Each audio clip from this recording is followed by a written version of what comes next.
everybody. I'm really excited to finish our training on the 4-step program, but before I do, I wanted to show you guys just a couple of reviews that I found on our school's Google website.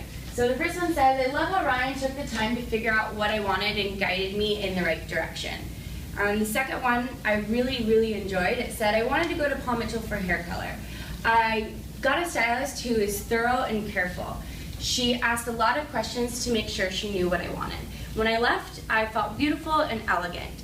Definitely recommend. So I think that's really awesome, and we want all of the guests that are leaving the school to feel so satisfied that they're compelled to write a review, right? And you know, for me, I find all of this information really powerful because I think that anybody can, you know, sell a $12 haircut, but we are in the sales business and we're selling no matter what we like, but we want to make sure we know what it is that we're selling. And with communication and with building relationships, we're really able to give the guests the best service possible, and we're able to give them an experience rather than just that $12 haircut.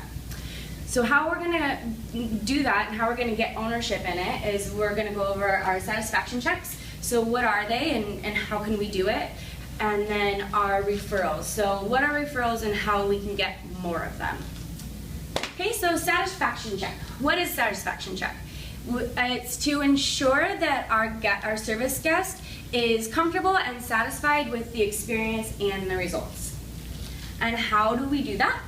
We conduct a consultation prior to the start of the service. We want to be clear on expectations, and we want to create a game plan with the guest. So we really want to make sure that we're using all the tools that we have available. Our guest folio, making sure that we're asking all of these questions and we're giving a proper consultation, a thorough consultation. We also have our take-home forms. So making sure that we're filling this out, as well as the style and finish recommendations, so we know exactly what our guest is looking for. And then if they're not exactly sure, we can help game plan with our experience menu. So really giving our guests a great experience from the beginning. We want to go over timing expectations as well as any budget restrictions that they might have, and having this at the beginning of the service and having a thorough consultation is really setting us up for a great and smooth service.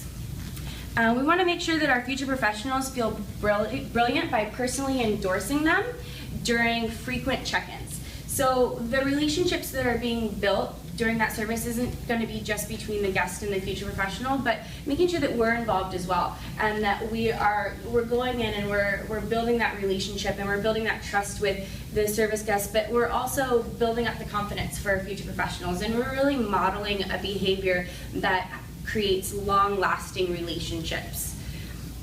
We want to anticipate our service guests' needs and offer help when they need it. So if we're doing these frequent check-ins and we're having these strong consultations, then we really can anticipate what it is that our guest is looking for and what their needs might be, and we can give it to them right when they need it.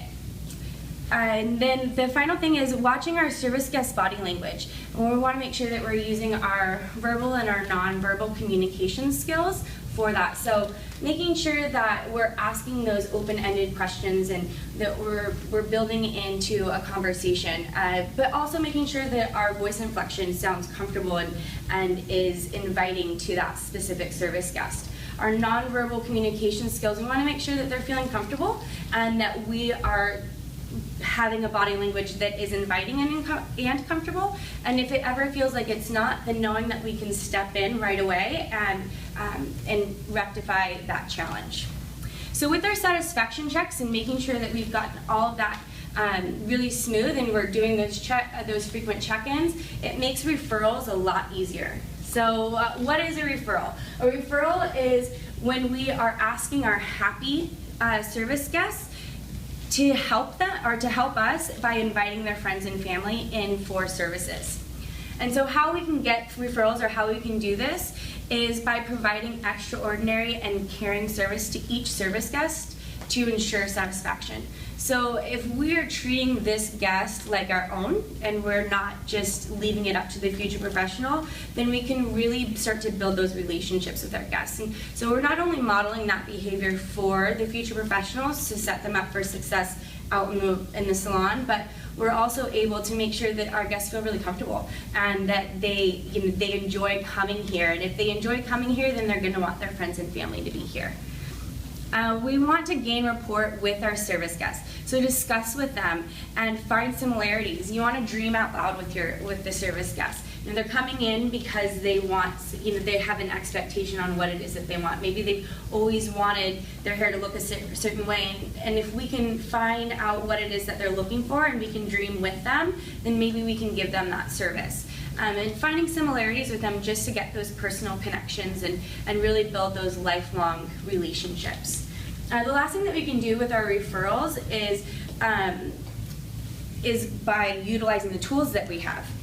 So making sure that we have our business cards and that we're using social media and that we're connecting with our friends and family and asking for referrals. So business cards always on hand. I know that we have our circle of influence, but are we using that all the time, and are we using it to its full advantage? So making sure that we're building those connections out with social media, and when we're out on the streets or we're in grocery stores, and that we're always branding ourselves with the school that we're all passionate about. But then also making sure that we bring that back in, and that every guest that sits in our chair feels like a part of our family as well. And if they feel like they're part of our family, then they're going to bring their family in to see us as well. Cool. Okay, so I feel like we went over a lot of stuff. You guys have in front of you some paper, you have some markers, and then you also have your connecting tools packet. So in a minute, I'm going to ask you to come up and use the Learning Center up here and review everything that we went over, and then fill out your connecting handout and practice a dialogue that's comfortable for you to get those satisfaction checks and to get those referrals. Before I send you guys off to do that, I just really want us to kind of make a commitment to ourselves and to just kind of think about everything that we went over and what 10% shift can we make today that will positively influence the service guests and the future professionals. Remembering that we are in the sales industry and that we are sales people and we are selling a service. And what service are we selling? We want to make sure that we're selling an extraordinary experience and that we're giving the guests the best possible experience if they can. So thanks, guys.